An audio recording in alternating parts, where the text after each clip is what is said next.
Hi, my name's Cameron Carlson with AnimeLocation.tv. I'm here at Matsuricon 2018 with my very good friend, Miss Cherami Leigh. How you doing? I'm good. I'm so excited to be back and getting to hang out with you guys. I feel like I have like a mandatory check-in every 3-4 years. Yeah.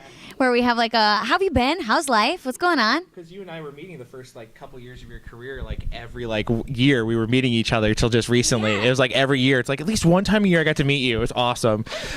So again, as we were discussing, it's just been a little bit of time since we saw you. It was at 2015's Matsuricon, and I know it's been 3 years. So how have you been, just other than just being busy? Good. Yeah, staying busy. Last year was the year of video games, which was great.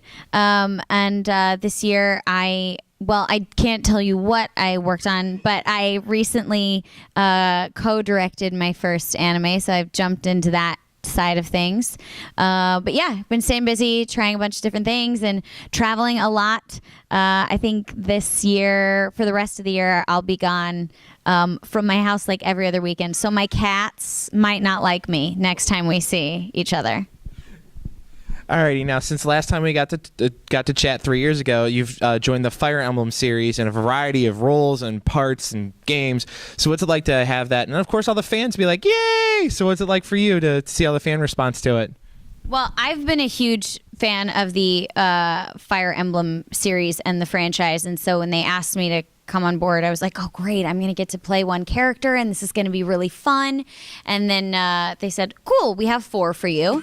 So it was walking down Christmas morning and you're like, I bet Santa's gonna bring me the one present I wanted, and then you're like, here's a ton of presents. So that was very exciting, and it kind of all hit me at once when I wasn't able to talk about it, and then we went to Anime NYC, and my husband and I went to the Nintendo store, and just getting to walk in and see the Fire Emblem games, and I'm like, I'm in that one, I'm in that one. Oh my gosh, this is so weird. Yeah. So that was very exciting, and they're wonderful to work with. I love the crew at Nintendo, and they just keep letting them come back into other games and letting them expand even further. So it's been such a gift, and the fans have been so welcoming of me into the series, which has been great. You have plenty of friends also with you along on the journey. So another fun game and a huge hit last year was Persona 5. It had a great script, writing, acting, and music.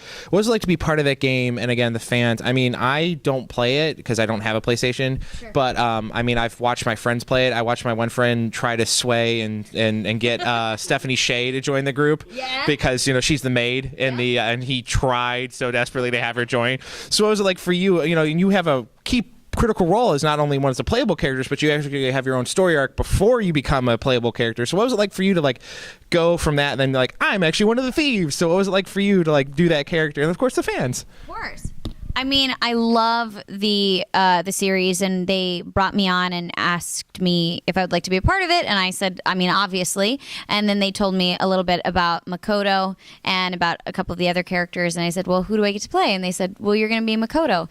And I really related to her desire and her kind of intrinsic need to be perfect all the time, and getting to work through that and trying to understand that, learning to understand that it's okay to be a little bit messy, and it's okay to be a little bit outside of your comfort zone. And I really just as a person grew from her arc, and it definitely helped me. But I was afraid. Usually with video games, we record a couple sessions and then we're done. And so every time I would finish a session, I was so afraid they were going to say, and that's it, you've wrapped all of the lines. Yeah. But I kept coming back, and they said, we need to book you for a couple more sessions. And after 10 sessions, I said, how long is this game? They're like, you got months left. And I was like, yay! I get to live in this world a little bit longer. But the cast has been fantastic, and just, I never expected the fans to respond as much as they have. I think we walked out for our first Persona 5 panel right after the game came out at AX, and the whole cast was overwhelmed. We're like, is this line for us? Is this panel for us? Man, this is really cool. So it was definitely felt like a rock star moment. It was very fun to be a part of. Like I said, I even just seeing the visuals and hearing the music is really fun. So a weird thing is that you used to be down in Funimation in Dallas. Now you're out at LA, and a show that has like really come back around in a big way was D.Gray-man. You know, how's it been? You know, it's been almost 9 years in between season 2 to season 3, and you know, and of course, you know, you're going in from the second season now to the third and fourth season. So what's it like to jump back into that crazy weird world with, you know, and of course you got your Todd man here the weekend with you too. Yeah, well, Todd and I have been talking about for years. I mean, since we finished, everyone said, well, why won't you do more seasons? We're like, we'd love to. We don't think it's going to happen. Yeah. And then they said, well, we want you to come back and do the simuldub for the most recent season. And we thought, well, this is silly. Why aren't we dubbing the rest of it? Yeah. So we did the simuldub. So we really jumped into the future, and we had to catch up on what we might have missed, but we didn't know we were going to be dubbing that. And then halfway through the simuldub, they said, so actually, we're going to go back and do the episodes that we did not dub before. And I said, great. What did I sound like? I hope I could still do this. And so it was jumping into the voice and finding what I sounded like and revisiting, which was a good thing. I was like, well, I think I've definitely grown as a voice actor, hearing what I sounded like before. But yeah, it was fun to get to revisit that and have them say, I think she's a little bit higher now. I said, oh, she is. She is. I'm sorry. My voice has gotten a little bit deeper.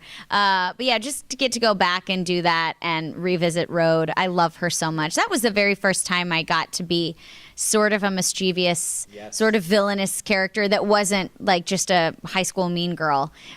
So she was fun to get to jump back into the booth and to work with Todd again and to harass Todd. That never gets old. No. I still give him a little bit of flack for Claymore. I mean, yeah. Duh. When you change a character's name so easily like that, and people, I was like, I know the Japanese, so way to go, Todd. This is a really fun question for me because I've always loved you as Lizzie. I've always loved her, and this was the first time we really got to see who Lizzie really was in the Book of Atlantic, and she really truly steals that scene in that hallway. I actually cry watching it just because of the monologue you give, and then just it's because of her response to the situation. And she really just really truly steals it 100% away from everyone else. I mean, not to say that Brina and Jay and everyone else was just, it's not a bad actor. It's just you truly steal it. What was it like for you when you got to like do that scene for the first time and know that like, no, this is my time to protect Brina and Jay? Yeah. Well, I've been hearing for so long from fans about, well, we hope you get to do this moment because we get to see Lizzie unleashed and it's such a powerful moment and we get to see all about her and get to see the strength that we've never seen before. And when we first started working on the anime, they told me, so we can't really get into it fully because we don't know, but we don't want you to think that she's just this uber girly girl. She has a lot of strength and she has a lot of, so I've known that going in. And so we've always tried to keep that a part of the character. But when it finally happened and I knew we were working on it, I was so excited. And then I got just petrified because I said, this is a moment I've been waiting for. And I know it's a moment the fans have been waiting for, and I have to deliver. And I don't know Lizzie in this way. And so I don't know how this is going to come off, and I hope that everybody likes it. So we previewed it in Japanese, and I was just a mess. I started crying, and it was such a beautiful moment, and I have been in my life trying to figure out, I think as an actor, and I think people can relate to it just in the world that we're in social media. Everybody wonders, what do I need to change about myself to fit in or to be accepted or for people to like me, or for, as an actor, what do I need to change to get the job?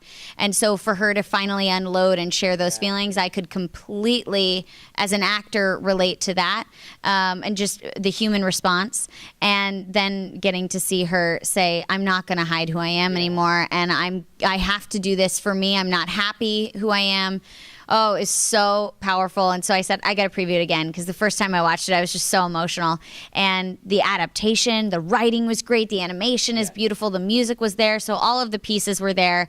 And I remember like leaving going, I hope I did enough. because I honestly did not feel like I was working or I was acting. I was just totally in the moment feeling it. And the best compliment was I was not able to go to any of the live screenings, but Brina texted me and she goes, so the whole audience just got up and cheered and we're all hysterical. I'm so, so proud of you. That was everything it needed to be. And I just texted her back and I was like, coming from you, this means so much. And then Tatum called me and he goes, okay, I'm a mess and it's your fault. And I was like, okay, I did okay. Brina and Tatum were crying. But yeah, I'm really excited. And they gave me a copy of the DVD. Funimation's always so good about that, but the way it timed out, they gave me a copy of the DVD for my birthday. And so I was like, yay, best birthday present. Yeah. Again, I'm slightly crying right now just because I like seriously it's one of the few scenes like in that entire like it's weird, you know, it's a comedy gothic mixture, but it's one of those few scenes that really breaks you down. Yeah, it does. So and again, as a show that we talked about years ago when I first met you was Fairy Tale, and it really has not stopped either. I mean, you playing her as well, another Liz, is that no Lucy, is that you got into now do movies, multiple movies. You got a red carpet premiere with the Dragon one. What's it like for you? Since like I remember when I talked to you like the very like 2011 is when I first talked to you.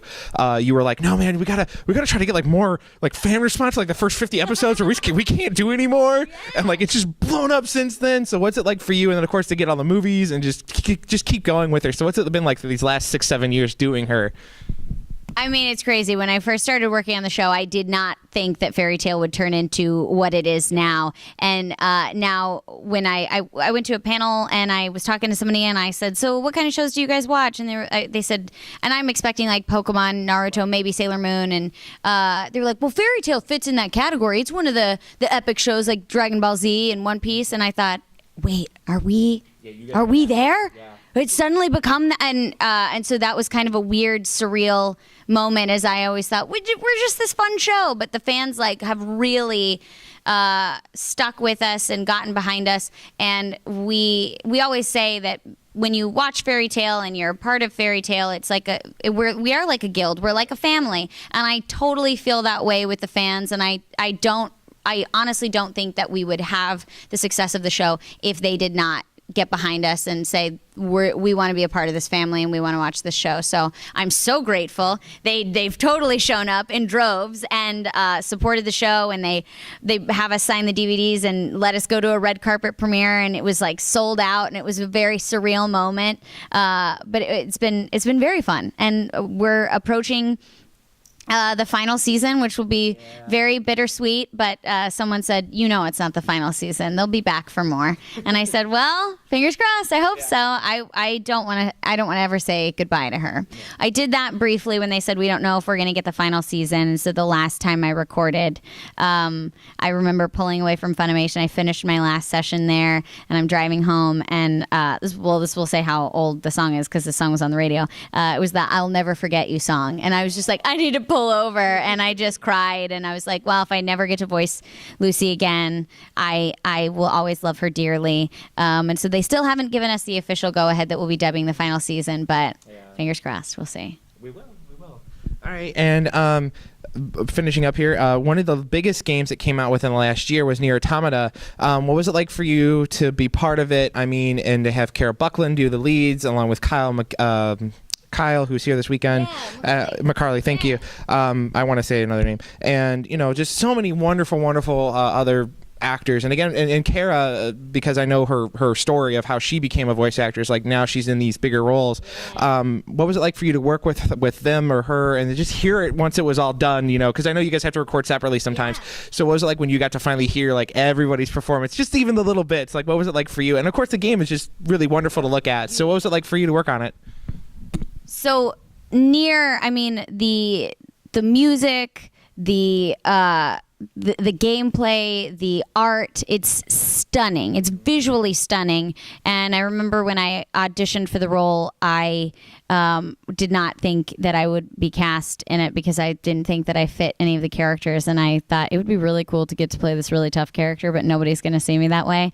But apparently they really liked my A2 read. And I remember Danny at Cup of Tea said, so you're going to be working on Nier.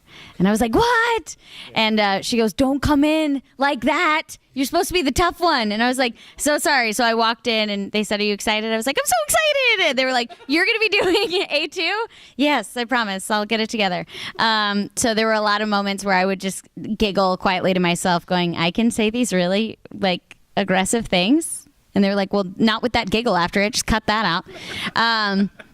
So it was a fantastic experience. And I'm so thankful that everybody has received the game so well and received her so well. Kyle and Kira are fantastic, and I love working with them. And I think that, I don't think I've ever heard a bad performance from them, but those two characters and their portrayals in those roles are two of my favorite performances from them ever. So to get to work with them and to be a part of that ensemble was pretty incredible.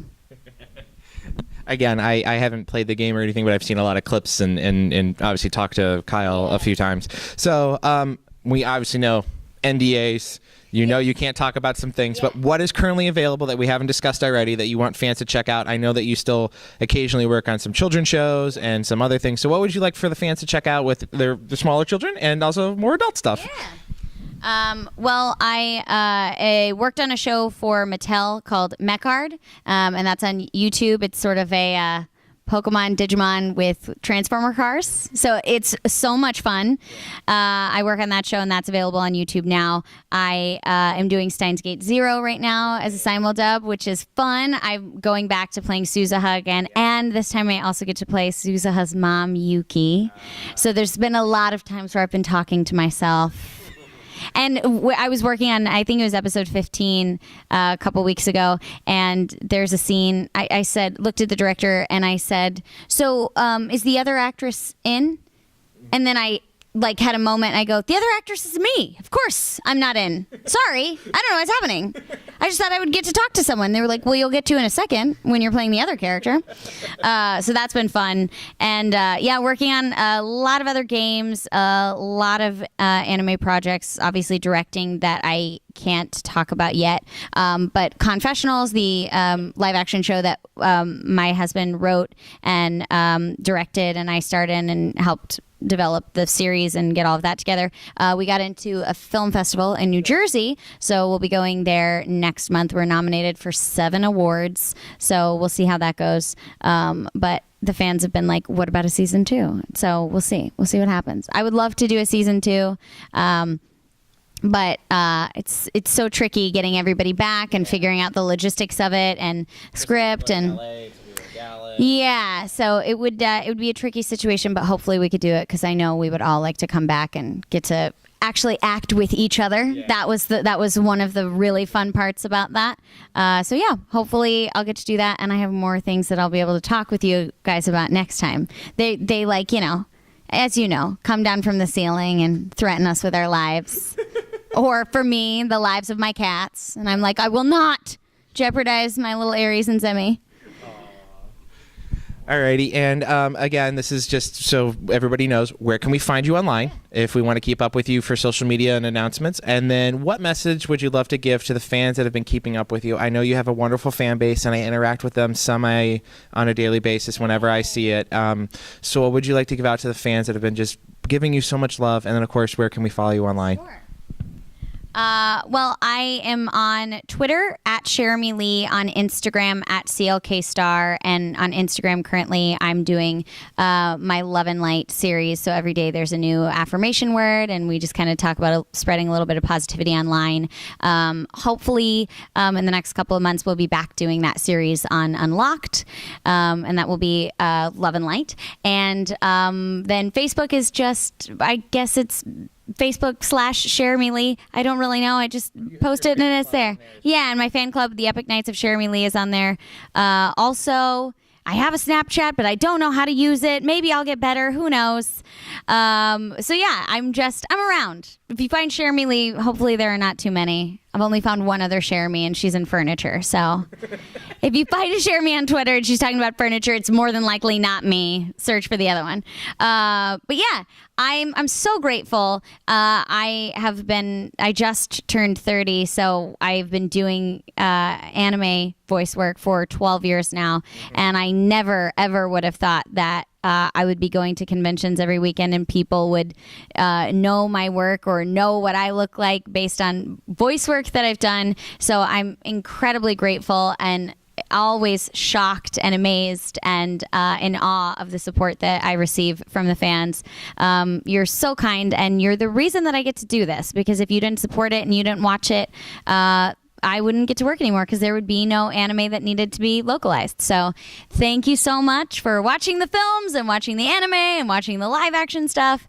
It is such a gift to get to hang out with you at conventions and online, and I'm so thankful to be a part of a community that's making the world a better place, because I believe they all truly are. Again, Cherami, thank you so much. And also follow her on Twitter if you're a Green Bay Packers fan. Yeah, duh. Go Pack, go, always. All right, thanks again, Cherami. Thank you.